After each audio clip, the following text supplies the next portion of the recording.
Where we focus our work in Colombia, again, there's always too much to do. So you have to work with others. But our theory of change, as it were, is that we can affect a transformation in the impulse for former combatants, demobilized combatants, to return to illicit armed groups, which is happening there. So you've got ex-paramilitaries going into the narco-trafficking groups, partly because there's massive social rejection of former combatants. They're trained in this stuff. They understand the drug running routes. They've carried guns for a long time. It's probably even worse with the guerrilla groups, because a lot of the paramilitary groups come from families where they had educations.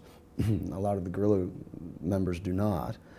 So how do you get them to shift their identity, shift their idea of what they're capable of, and open a receptive space in the culture for them to come in?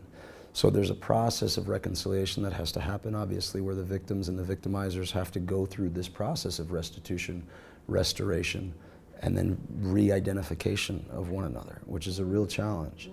So in that sense, we're targeting very specifically demobilized armed actors and communities impacted by violence. So we have to be judicious in terms of our time and resources. The idea of working with children is not something that I think is a bad idea. It simply would add so much to our portfolio there. So my thinking is always, this is a system, and we need a systems approach, which means we need lots of partners who are doing bits and pieces of adjusting the system. Right. So we look for people who are having those points of entry to be partners with us strategically.